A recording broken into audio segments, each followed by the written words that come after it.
Hello and welcome to another Great British Landscapes, and we're looking at a trek that Joe made a couple of weeks ago. Great Wilderness Trek, I believe. Across the Great Wilderness, Yes. of northern Scotland, which is an area that lies between Loch Maree and Loch Broom, so south of Ullapool and north really of Kinlochhew. Such tiny towns in western Scotland that many people probably wouldn't have heard of them unless they'd actually been there. Yeah. So, how a little bit of background on the trip. Is it something you organised yourself? When I did Scotland's Mountains, a book that was published 2.5-3 years ago, I worked in that area quite a lot, and there was a program made by Cameron McNeish a few years previously, which I saw about a trek across this great wilderness, and I was very struck by it and felt it was something I wanted to do. Never managed to do it for Scotland's Mountains, but my friends Nikki and Ken, who are my sort of climbing buddies, said, we must do something. We haven't done anything for a couple of years now. We decided we'd do this. Yeah. So that's the sort of history behind it. So how long is it, and how many days did you? You can run it in a day, right, if you're very, very, very, very fit. It's probably no more than 25 miles on the ground. Yeah. In fact, might not even be that. But when you look at what kind of territory it is, it doesn't feel like 25 miles. It's not like the Great Highland Way. No, there's virtually no track. There are bits that are track, but they're very, very rugged. Yes. And altogether, it's an extremely demanding, challenging walk. And while it isn't a mountain climb specifically, you can climb mountains en route, as and when, how you feel like it, what the weather's like. And it is some of the most magnificent scenery on the planet, not just in England. Want to stop a sec? Yeah. Yeah. Do you want to stop a sec for somebody at the door? That was Jenny. Oh, is it then? Okay. Can we cut this bit? Yeah, we can. Yeah. Carry Okay, on. and of course it's in Scotland, not England, which I just said that was terrible. Yeah, okay. Do you want to do that again, and I'll cut it in? Yeah, okay. So, ready? So it's one of the most magnificent bits of landscape you'll see anywhere in the world. Yes. Let alone in the UK. And the essence of it for me, and this is one of the feelings I had from doing Scotland's Mountains, is how extraordinarily wild parts of Scotland still are, in spite of the fact that we don't regard them as technically pure wilderness. Yes. Because they've been manipulated. And this area is called the Great Wilderness locally, but it's never really that far from the road. I mean, you are about, at the most remote point, you're about 10 to 12 miles from the nearest tarmac road. Yeah. That's not that far in the grand scheme of things, but boy does it seems feel lot like a further long away. way. Yes. Yeah. So, what pictures have we got? We have a few now. Let me start with some. So we got something to look at on screen, a little bit more interesting. Let's start with the first picture, which is of Slioch, which is a mountain that many of our participants on Great British Landscapes will know from their drives down Loch Maree. Yes. They won't have seen it from this angle. This is the back side of it. It's the back side of it. Yeah. It's the north side of the mountain, from the middle of the Great Wilderness. This is about the most remote place in the trek. It's equidistant, effectively, between the two ends. And while I said you could run it in a single day, we took 3 days doing it, and effectively a half day, then 2 full days, and then a half day on the day out, which is ideal because it gives you time to really get into the place. But of course, and this is going to be of interest to photographers straight away, what gear do you take? Yes. And that was the problem that I had to to confront very much early in the process. Having said that, in the back of my mind, I had in mind I would take a high resolution camera. I thought I would take my Horseman SWD with the Phase 1 back. Yeah.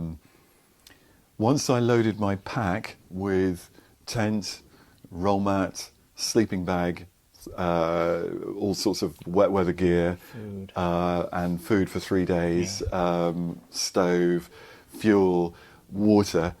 There was no way I was going to be carrying, a camera as heavy as a Horseman as well. I could have done physically but would it have been enjoyable?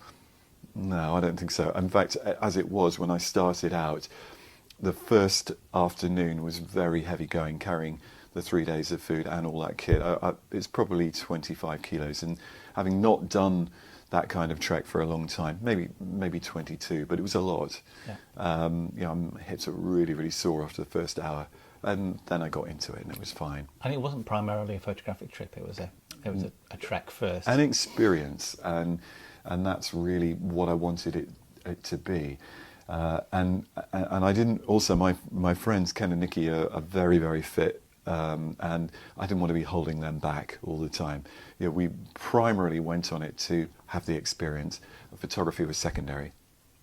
So what camera? What did I take? Yes.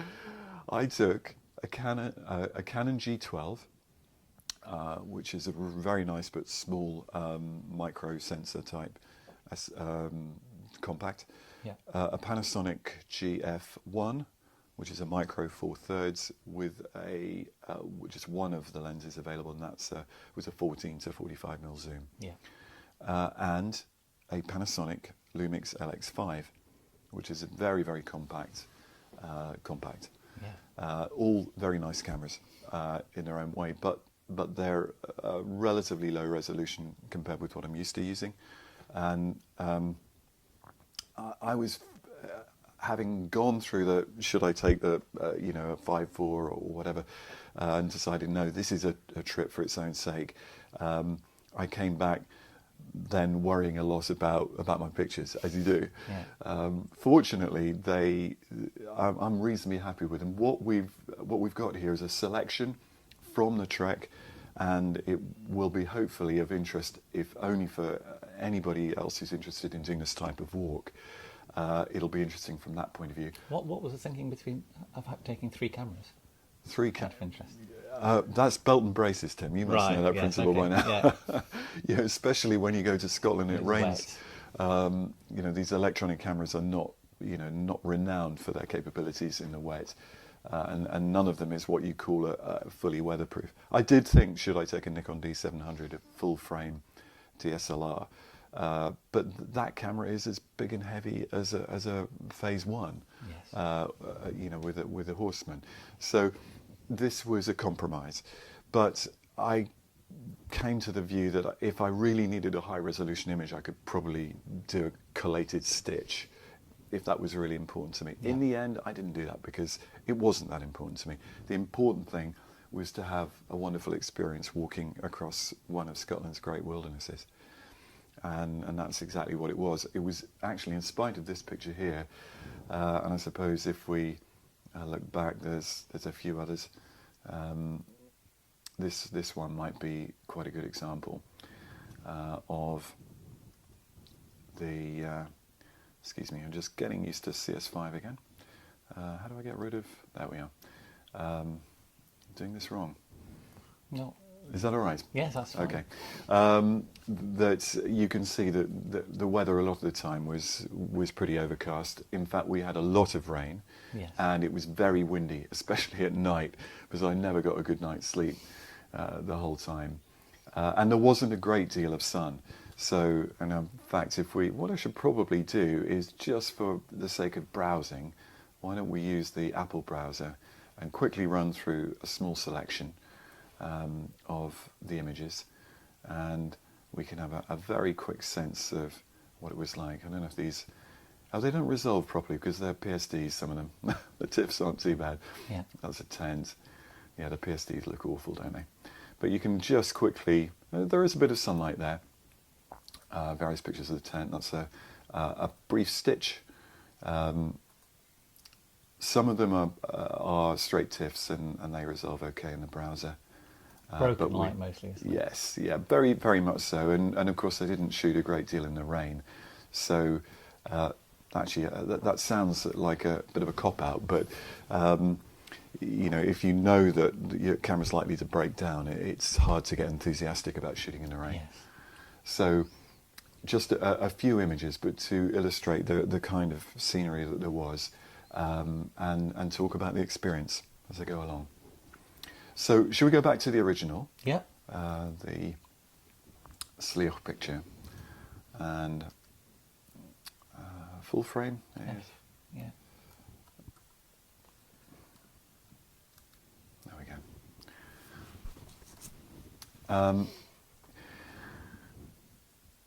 The most remote mountain in Scotland is called Avagin. It looks like Magdene in written text. Yeah. Avagin is the Gaelic pronunciation, and in fact it means the Virgin. And Magdene, actually, you realise is maiden is the Yes. English Yes. version of that word. So it's a beautiful mountain, as you'd expect with a name like that. It's a beautiful mountain to climb because it's got a ramp slope, very easy, no technical difficulties at all. And Avagin is off to the right of this photograph. And if I don't know if I can. Go to the next picture, which, in fact, let me just go to that stitch, which should show the full prospect from the west. And because I've stitched it automatically in Photoshop, I'm afraid it's a bit of a mess, but that gives you an idea of Magnificent view. the view. You walk up this long, relatively steep slope, and suddenly you arrive at the cliff edge. And just to give you an idea, the lochs in the distance here are only just above sea level. Yeah. This is a Munro, so there's almost no land beneath. I mean, it's literally just a almost sheer drop. So 2,500 feet to 3,000 feet of almost sheer drop. So it's a cliff on one side. Superb prospect. The day we walked up there was the best day of the trek. So we had decent light for it. The sun was most of the time behind cloud. And it was wonderful looking into it and having these sort of rays. It's very soft, hazy light. There was a southerly, southwesterly blowing last week. And with that, you get a lot of humidity in the air. So when the sun does shine through it, you've got a lot of these wonderful, is it crepuscular rays? Crepuscular, yes. As the sun shines through the air, and the clouds create little shadows which define those crepuscular rays. So everybody will have seen them and probably tried photographing them at one time or another. Is that a general rule, or general guideline? If you've got a southerly wind or a southwesterly, it will bring in humid air. Yeah, again, if you haze. any keen watcher of the weather will be aware of the fact that the warmer the air, the more moisture and dust, slightly counterintuitively, it tends to carry. And with that, you get more atmosphere, but you also get poorer air quality. So there's this strange kind of phenomenon where we as landscape photographers love to see clear light and be able to see for 100 miles. But oddly enough, the most photogenic conditions are often when there's lots and lots of atmosphere, literally dust or water in the air. And you think of climbing up into the clouds and then the sun breaking through, or being in a fog bank, or just any kind of misty conditions. The softening effect of the light is wonderful. It helps with recession. It does, it creates depth, and I think this is quite a good example of that. I remember, this is a bit of an anecdote, but photographing New Zealand when I've been there, very difficult place to photograph because the air predominantly is very, very clear. They are surrounded by cold water, Southern Ocean, whereas we have the Gulf Stream, which brings in our warm, relatively mild maritime climate. In New Zealand, by contrast, it's the very cold air that predominates means that you get very clean air quality, very, very, very excellent air quality, but harder to convey recession. So yes, from south to north, most of our winds are westerly, but not always. You'll get the most muggy, sort of foggy air when it's in the south and it's warm and mild. Southwest, a little bit cleaner, but still, you can see it changes. Once it gets into the west and north of there, the air becomes a lot cleaner. Right. You get that wonderful clarity and strong light at the beginning and end of the day, which can be really nice. But set against that, it's harder to convey atmosphere. Yes. You wouldn't get the crepuscular rays like we've got in this picture here. No, you wouldn't. And of course, contrast tends to increase. Yes. But then you want cloud, because cloud will help to reduce contrast because of the diffusion and the reflection of it. So, in a way, almost the best of all worlds here, but you can't really see that far. Probably 10 miles is about the effective visibility limit here. So which way is this looking? It's looking southwest, well, probably a little bit west of that, maybe just south of west, towards the sun, which is mid to late afternoon. This is about 5:30 in the afternoon. And out to the west here, you would come eventually to Pool U. Okay. If you can think of where that is, small village in Gerloch, a little bit to the south of there. And this area is essentially northern Torridon. And the geology is Torridonian sandstone. So in spite of the fact that these rocks are grey, they are beneath basically red sandstone. Right. The grey is all lichen. Wow. And it's amazing how, I mean, there's many types of lichen, but you could, if you took an axe to that surface, you would get down to red sandstone rapidly. And in certain kinds of light, the red does come through. You can see parts of. Let me see if I can. Slightly warmer down there, isn't it? Yeah. Yes. Let me see if I can do this. There we are. Just in here, there's a little bit more warmth, and you know, as I say, in the right kind of light and the right kind of rocks, you'll see that red sandstone. So, what else can we find here? We've had a look at Slioch. We'll have a quick look at this image, which is... Ooh. Got a slight problem in transferring it possibly there. Ah, okay, let's just quit out of that and get rid of this chap. Try that again. I think it's probably in the file. Oh dear. Actually, but It's corrupted, isn't it? yeah. Well, folks, that's an interesting thing to see. I think that's very worrying, isn't it? Hopefully not on the raw file. No. I think we'll bypass that one. Okay. That, by the way, is a metamorphic erratic. So you see a lot of quartz-veined rock in there, and there's a lot of quartzite in these mountains as well, but at a higher level. So that's a more recent geological element in what is basically a landscape dominated by Torridonian. Conglomerates in the foreground as well there. It's Correct. Sort of an aggregate. Yes, yeah. And of course many of these, I mean, this isn't a geology lesson, but many of these geological zones are complex. So you'll come across areas which are transition zones or contact metamorphism, where one area of geology has come up against another, you know, in a slip slide kind of event or whatever. But it's all fascinating stuff. I'm not a geologist, by the way, but Scotland has a strong place in the geology world because it's where a lot of the theories abounded, because it had so many different qualities of rock, from sedimentary to volcanic, etc. So exactly. it is fascinating if you're intrigued by that sort of thing, and some people aren't. Exactly. I'm going to try and open this one with Photoshop, but this is a TIFF which is defaulting to... Right click on it. Okay, thank you. Yeah. There we go. And, well, I just needed to show that I did camp. Yes. So here we are. This is actually near the Chenaval Bothy below Anchellach. And this is our third night there. You could say, why on earth didn't we stay in the Bothy? But actually, I prefer to camp. Bothies are often rather gloomy places, and plus they're full of other walkers. Yes. While I'm not a particularly antisocial person, there's something quite nice about having your own space. Sense of wilderness again, isn't it? Yeah, exactly. This magnificent mountain here is Ben Jarrack Moor. This is Ben Jarrett Beag over here. And although this is, I think, a Munro, you can see it's got a very, very rugged summit profile, a superb mountain, a great favourite of many mountaineers. It's